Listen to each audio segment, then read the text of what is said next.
केशव नगर राज्य के एक छोटे से गांव में हरिराम नाम का एक सीधा साधा, मेहनती और ईमानदार किसान अपनी पत्नी के साथ खेत में बैठा हुआ था।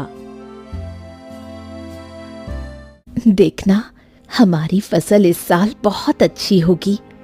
हाँ, क्योंकि मेरी मेहनत के साथ साथ मेरे खेत की जमीन पर तुम्हारी मेहनत का पसीना भी शामिल है अर्चना। हाँ। नहीं, सारे गांव में केवल तुम ही मेहनती और ईमानदार हो। तुम्हारे पास जमीन तो कम है, लेकिन तुम्हारा दिल बहुत बड़ा है। कुछ देर बाद दोनों पति पत्नी घर चले गए।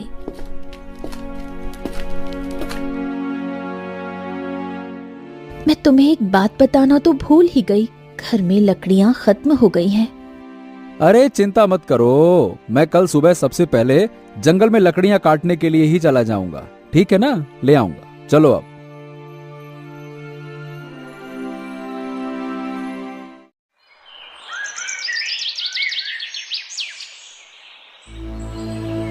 अगली सुबह हरिराम लकड़ियां काटने के लिए जंगल चला गया।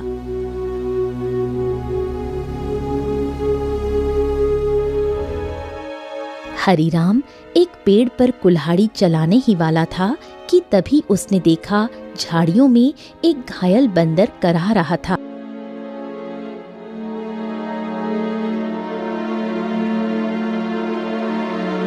हे भगवान, बाप रे, इस बंदर को तो लगता है किसी ने बुरी तरह से घायल कर दिया है। जरूर किसी जंगली जानवर ने इसके ऊपर हमला किया होगा। बताओ भला, बेचारे का हाथ खून से भरा हुआ है। ओहो हो। हरिराम बंदर के पास बैठा था। काश तू बोल सकता तो बता सकता कि तेरी तकलीफ कहाँ है। फिलहाल तो तेरे हाथ में खून दिख रहा है, लेकिन जिस तरह से तू दर्द से तड़प रहा है ना, बाप रे, तकलीफ तो कहीं और ही है। उसी समय वहां एक साधु आ पहुंचा। कौन हो तुम और बंदर से क्या बातें कर रहे हो? प्रणाम साधु महाराज, मैं तो बस लकड़ियां काटने के लिए जंगल में आया था। इस घायल बंदर को देखा तो इसके ऊपर तरस आ गया। लगता है किसी जंगली जानवर ने हमला किया है इसके ऊपर। देखिए ना, इसके हाथ से खून बह रहा है, लेकिन जिस तरह ये दर्द से तड़प रहा है, मुझे तो लगता है कि इसे कहीं और ही तकलीफ है। बहुत कम इंसान होते हैं जिनके मन में जानवरों के प्रति इंसानियत होती है। रुको रुको रुको। ओम। इतना बोलकर साधु मंत्र पढ़ने लगा। अचानक रंग बिरंगी किरणों से बंदर का जख्म सही हो गया। हाँ, अब ये बंदर तुम्हें बता सकता है कि इसकी तकलीफ कहाँ है। इतना बोलकर साधु वहां से चला गया। बंदर उठकर खड़ा हो गया। मेरे कंधे में बहुत दर्द हो रहा था। हाँ, अब अच्छा लग रहा है। एक शेर ने मुझ पर हमला किया। मैं बचने के लिए दूसरे पेड़ में कूदा। शेर का पंजा मेरे हाथ में लगा और मेरा हाथ घायल हो गया। मैं पेड़ ही नहीं पकड़ पाया और मैं जैसे ही नीचे गिरा, बाप रे बाप, मेरे कंधे में बहुत चोट लग गई थी। अरे, तुम तो बिल्कुल मनुष्य की आवाज में बात कर रहे हो। ये कैसे संभव हुआ? जब साधु ने मंत्र पढ़ा ना, तब मुझे ऐसा लगा कि मेरे अंदर बात करने की शक्ति आ गई है। मैंने बोला और मेरी आवाज तुम तक पहुंच गई। लगता है ये चमत्कार साधु बाबा ने किया है। हाँ।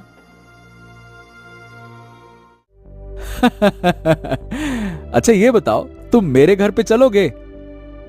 ओहो, अब तुमने मेरी जान बचाई है तो अब तो मैं तुम्हारे साथ ही चिपक गया हूँ। मतलब मैं तुम्हारे साथ ही रहूंगा।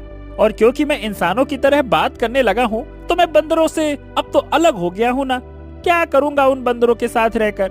अब तुमसे बातें करूंगा जी भर के। चलो, तुम मेरा कोई अलग नाम भी रख सकते हो। बताओ बताओ, मेरा क्या नाम रखोगे?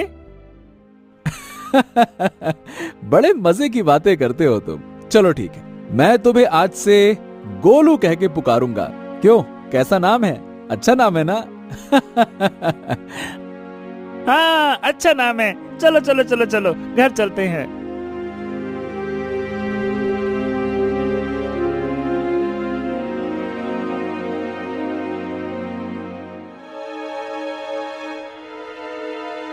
अरे, ये जंगल से तुम बंदर को क्यों पकड़ लाए? हरीराम पूरी घटना अर्चना को बताने लगा। क्या क्या वास्तव में बंदर बात कर सकता है? अरे तुम स्वयं पूछ लो। क्या नाम है तुम्हारा? मेरा नाम गोलू है। हरीराम ने मेरी जान बचाई है और अब मैं उसका साथी हूँ। साथी क्या, अब तो मैं तुम्हारे परिवार का हिस्सा हूँ। अर्चना आश्चर्य में पड़ गई। समय बीतने लगा। गोलू की मौजूदगी घर में नई जान ले आई थी। धीरे धीरे गोलू अर्चना के काम में हाथ बटाने लगा। गोलू अब हरीराम का सच्चा साथी बन चुका था। एक दिन गोलू हरीराम से बोला, हरीराम, अब मैं भी तुम्हारे साथ खेत में चलूंगा। क्या करूंगा घर में बैठे बैठे, मुझे भी चलना है। अरे गोलू, खेत का काम आसान नहीं होता, बहुत मेहनत लगती है। क्या करोगे तुम वहाँ पे? अरे क्या करूंगा क्या, मैं भी तुम्हारे साथ मेहनत करूंगा। और क्या मुझे कम मेहनती समझा है क्या? बस डर ये है कि गांव वालों ने तुम्हें बोलते हुए देख लिया ना, तो वो न जाने क्या समझेंगे। अरे पर जब मैंने तुमसे पहली बार बात की थी तो क्या तुम डरे थे क्या, बताओ? देखो गोलू, मैं दुनिया को जानता हूँ। हर कोई मेरे जैसा नहीं होता है जो तुम्हें समझ सके। ओहो, मुझे दुनिया से क्या है लेना देना, मुझे तो तुम्हारे संग है रहना। मेरा मतलब ये है कि मुझे बस तुमसे मतलब है, क्योंकि मैं तुम्हारा साथी हूँ। हरीराम मुस्कुराया और अगले दिन गोलू को साथ लेकर खेत चला गया। कुछ ही दिनों में गोलू ने खेती की हर बात सीख ली। अब वो हरीराम का सच्चा मददगार बन गया था।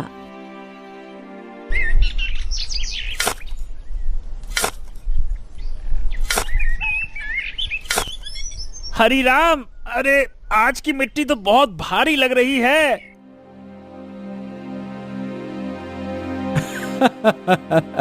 गोलू, अब तो तू पक्का किसान बन गया है। मिट्टी का भी फर्क समझने लगा है। गोलू की बात अब गांव में फैलने लगी थी और ये बात आखिरकार पहुंची जमींदार चौधरी के कानों तक। क्या हरीराम के घर एक बंदर है जो इंसानों की तरह बोलता है? हाँ जमींदार साहब, मैं खुद देख चुका हूँ। अरे मैंने तो उसे बोलते हुए सुना भी है। पहली बार तो मैं डर गया था। अरे भैया, तो फिर उस बंदर को लेकर तमाशा करना चाहिए, उससे तो बड़ी अच्छी कमाई होगी। ये बात आपने बिल्कुल पते की कही जमींदार साहब। जमींदार की हंसी कुछ देर चली, फिर वो गंभीर हो गया। इस हरीराम की जमीन पर मेरी नजर बहुत समय से है। बाकी सब तो मेरे कर्जदार बन चुके हैं, पर ये ससुरा हरीराम ये कभी झुका ही नहीं। उसकी जमीन बहुत उपजाऊ है जमींदार, बंजर में भी फसल उग जाती है। अरे इसमें मिट्टी का कोई खेल नहीं है भीमा। उसकी किस्मत और सितारे बुलंद है, पर जिस दिन वो सितारे गिरेंगे ना, उसी दिन ये खेत मेरा होगा और हरीराम मेरे कदमों में होगा, देख लेना तुम।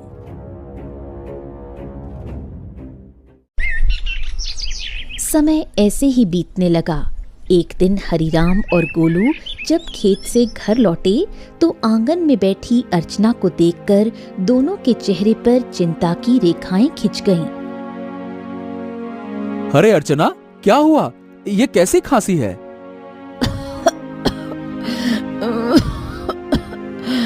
कुछ दिनों से खांसी हो रही है, अब तो दिन ब दिन और भी बढ़ती जा रही है।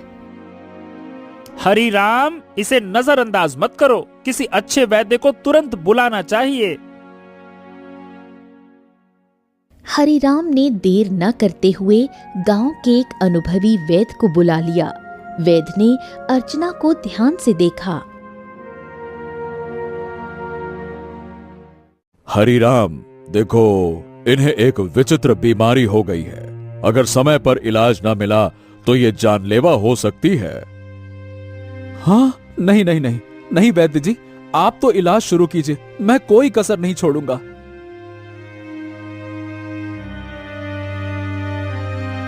उस दिन से हरिराम का सारा धन अपनी पत्नी के इलाज में लगने लगा। हफ्तों बीतते गए और एक दिन ऐसा आया जब उसकी सारी जमा पूंजी खत्म हो गई। उस दिन हरिराम घर पर अकेला बैठा था।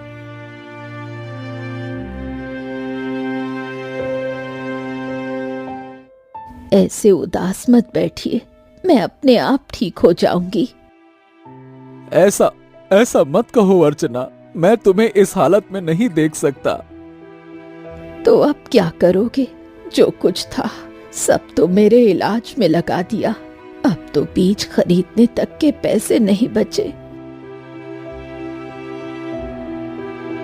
हरिराम सिर झुकाए बैठा था। तभी गोलू तेजी से दौड़ता हुआ आया। हरिराम, हिम्मत मत हारो।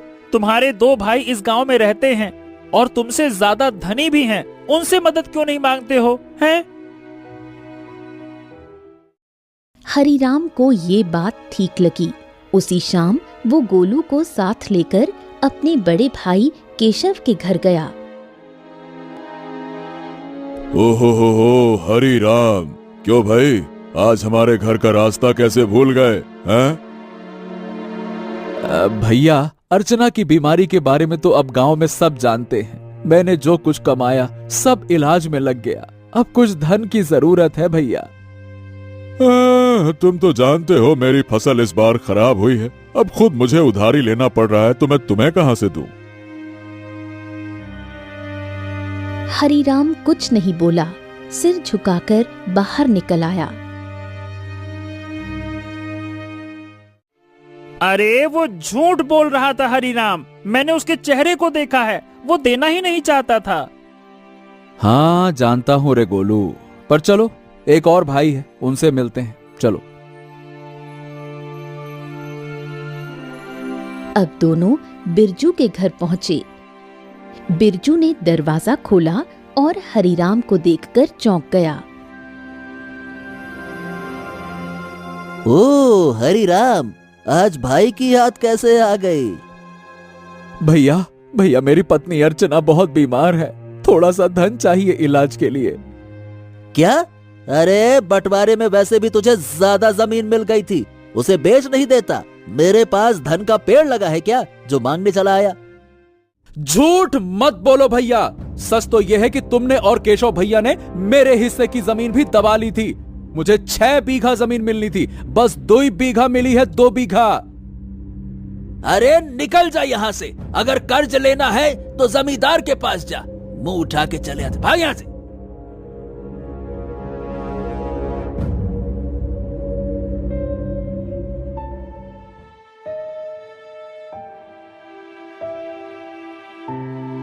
कैसे भाई हैं तुम्हारे हरिराम, एक भी मदद को तैयार ही नहीं है। हाँ, इस दुनिया में इंसान ऐसे ही होते हैं, मतलबी, अपना पराया कुछ नहीं देखते। तो अब क्या करोगे? क्या जमींदार के पास जाओगे? हाँ, मजबूरी है गोलू, मैं नहीं जाना चाहता था, इसीलिए तुम्हारे कहने पे भाइयों के पास गया। अब तुम ही बताओ, मेरे पास और क्या रास्ता बचा है, बताओ।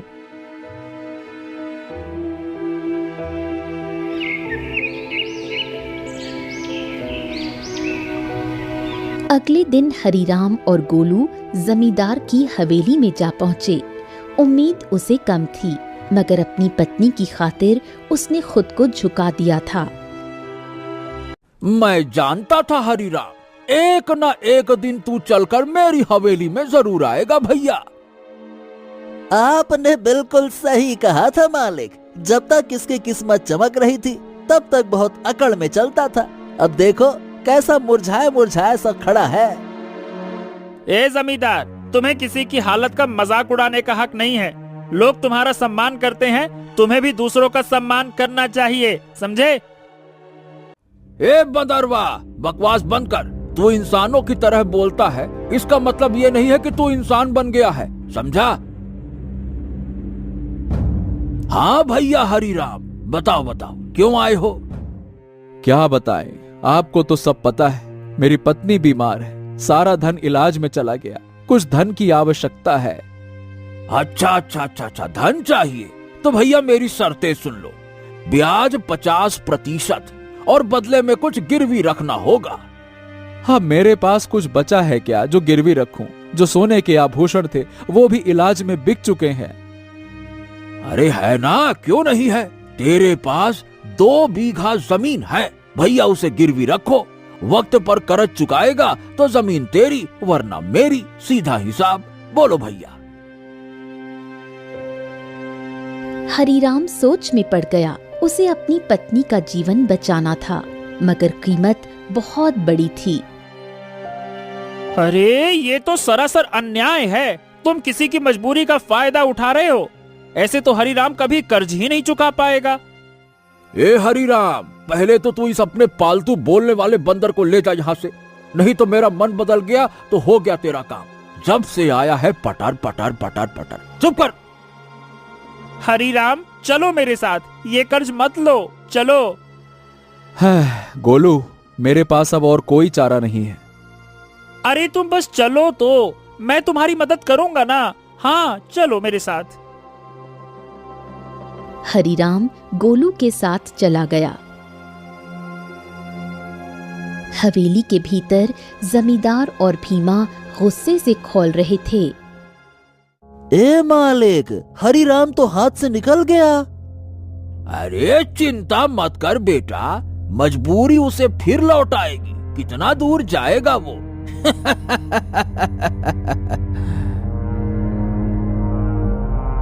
हरीराम गोलू के साथ घर पर आ पहुंचा और गोलू तुरंत वहां से चला गया। शाम तक गोलू लौटकर नहीं आया। हरीराम और अर्चना की चिंता बढ़ने लगी। गोलू अब तक क्यों नहीं आया? कहीं जमींदार ने उसे कुछ कर तो नहीं दिया? अरे पता नहीं कहाँ गया। मेरा मन भी बड़ा बेचैन है। रात बीत गई। सुबह सूरज की किरणों के साथ ही गोलू वहां पहुंचा, हाथ में एक चमकती जड़ी बूटी के साथ। अरे गोलू, तू कहाँ था? हमें लगा कहीं तुझे कुछ हो तो नहीं गया। अरे मैं जंगल गया था उन साधु महाराज को ढूंढने जिनसे मुझे बोलने की शक्ति मिली थी। उन्हें मैंने सारी बात बताई और उन्होंने दया करके ये जड़ी बूटी दी है। उन्होंने कहा है कि इससे से बड़ी बीमारी ठीक हो सकती है। हाँ। गोलू ने वो जड़ी बूटी अर्चना को दे दी। कुछ देर बाद अर्चना की आंखों में चमक लौट आई। मुझे बिल्कुल स्वस्थ महसूस हो रहा है, जैसे मैं कभी बीमार ही नहीं थी। हाँ। अर्चना, तुम्हारी खांसी भी ठीक हो गई। और गोलू, तू तो हमारे लिए देवता बन गया। अगर तू नहीं होता तो मैं जमींदार से कर्ज लेकर अपनी खेती भी खो बैठता।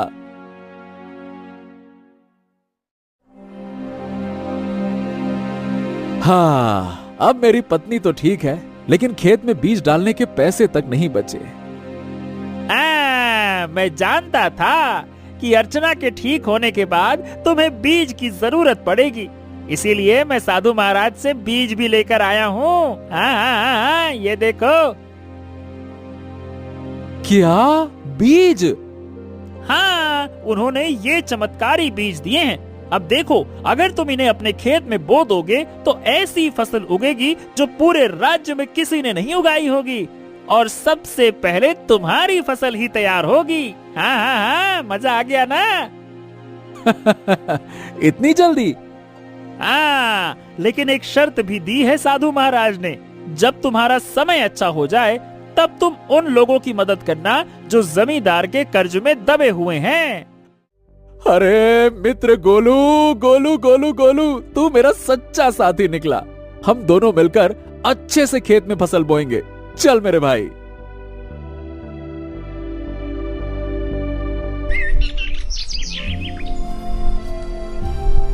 अगले ही दिन हरीराम, गोलू और अर्चना ने मिलकर खेत जोता, बीज बोया और आकाश की ओर देखकर मेहनत का वादा किया। कुछ ही दिनों में हरीराम के खेत में ऐसी फसल लहराई जैसे किसी ने पहले कभी नहीं देखी थी। गांव वाले चकित रह गए। अरे देखो रे देखो, हरिराम के खेत में तो जैसे सोने जैसी फसल लहरा रही है। हाँ हाँ हाँ हाँ हाँ। हाँ, हमारी फसल तो अभी जामी भी नहीं है और इसकी तो फसल भी तैयार हो गई। और उसकी बीवी अर्चना, जो कि महीनों बीमार रही, अब रोज खेत में काम करती है। भैया, ये तो कोई चमत्कार ही लगता है।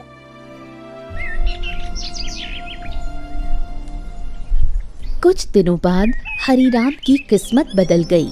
चमत्कारी फसल ने उसे गांव का सबसे सफल किसान बना दिया। बाजार में उसके नाम की चर्चा फैल गई।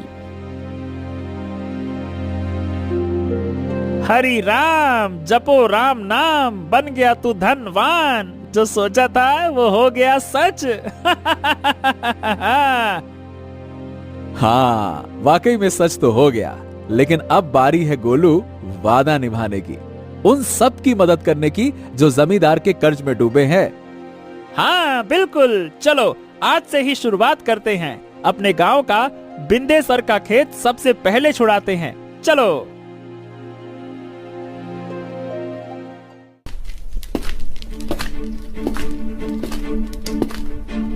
हरीराम और गोलू ने अपना मुनाफा इकट्ठा किया और एक एक कर गांव वालों का कर्ज चुकाने लगे।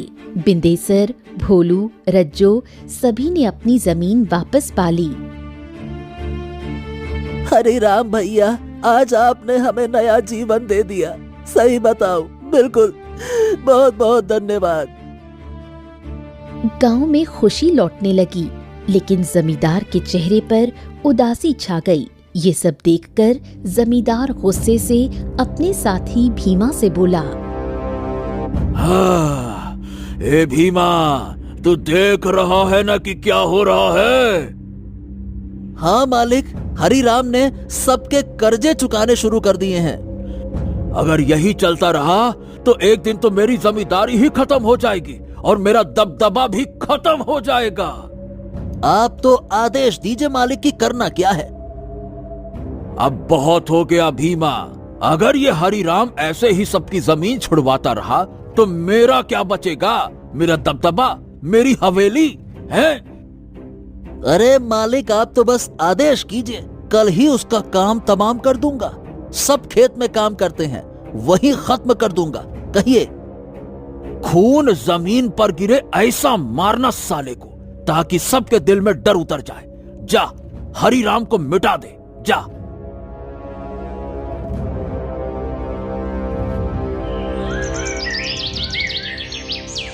सुबह का सूरज उगा, लेकिन किसी तूफान से पहले की शांति जैसा लग रहा था।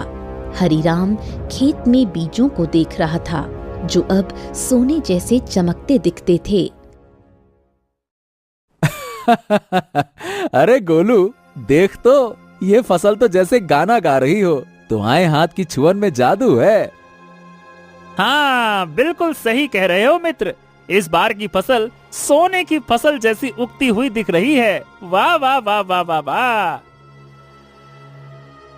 इतना बोलकर अचानक गोलू एक ओर हट गया।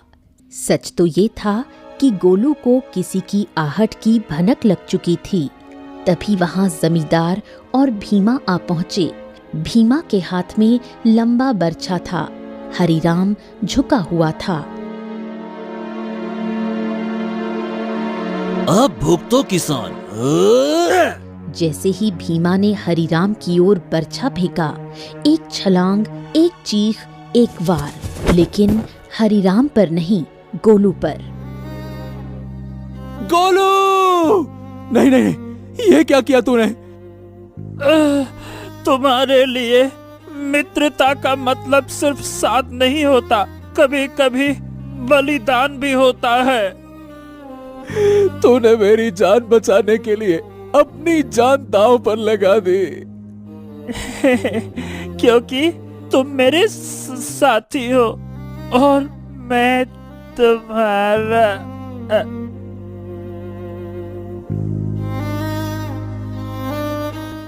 जमींदार और भीमा अविश्वास भरी नजरों से घायल गोलू को देखने लगे। भीमा जमींदार की ओर देखकर बोला, अरे ये क्या जमींदार, इस मूर्ख बंदर ने तो हरिराम के ऊपर लगने वाला वार अपने ऊपर ले लिया।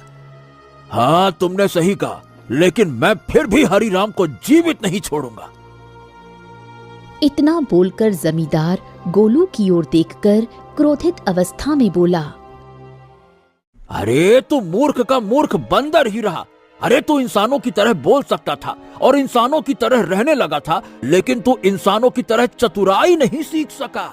तुझे क्या जरूरत थी अपने ऊपर वार लेने की?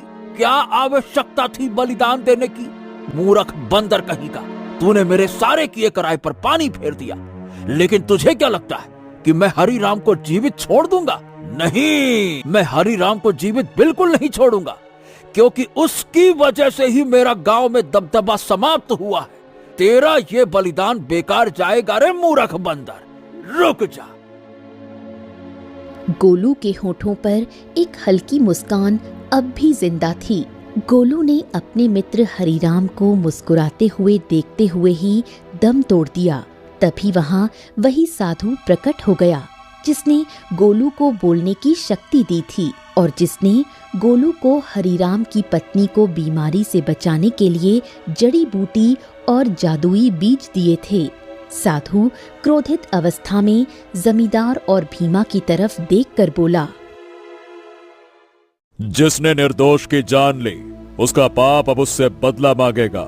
जमींदार और भीमा, तुम दोनों ने बहुत बड़ा पाप किया है। तुम्हें इस संसार में खुलेआम रहने का कोई अधिकार नहीं है। तुम दोनों समाज के लिए खतरा हो। रुक जाओ। इतना बोलकर साधु की क्रोधित आंखों से रंग बिरंगी किरणें निकलकर भीमा और जमींदार के शरीर पर पड़ने लगी और अगले ही पल उनके शरीर में आग लग गई। कुछ ही देर में वो दोनों जलकर राख हो गए। गांव वाले इकट्ठा हो गए। साधु हरिराम की ओर देखकर बोला, हाँ, तुम्हारा और गोलू का साथ यहीं तक लिखा था हरिराम। लेकिन साधु महाराज, जमींदार के साथी भीमा ने मेरे ऊपर हमला किया था, लेकिन गोलू ने उसे अपने शरीर पर ले लिया। हाँ, क्योंकि वो तुम्हारा सच्चा साथी था। जाते जाते गोलू ने अपनी मित्रता का कर्ज चुका दिया। अपने साथी को कभी नहीं भूलना हरिराम। इतना कहकर साधु रंग बिरंगी किरणों में वहां से गायब हो गया। गांव वाले नम आंखों से गोलू के बलिदान की सराहना करने लगे। अरे ये कोई साधारण बंदर नहीं था भैया, देवता था, देवता, हरिराम का सच्चा साथी। हाँ भैया, इसने अपनी जान दे दी और हम सबको बचा लिया। बहुत अच्छा बंदर था। कुछ दिनों बाद हरिराम ने नम आंखों से गोलू की याद में उसी खेत में एक पौधा लगाया जो आगे जाकर बना साथी वृक्ष। गोलू, तेरे बिना सब अधूरा लगेगा, लेकिन तू मिटा नहीं। तू हर उस फसल में है जो इस धरती से उगेगी। कभी कभी सच्चा साथी इंसान नहीं होता, वो एक जानवर हो सकता है जो बिना शर्त प्रेम करे, रक्षा करे। और अगर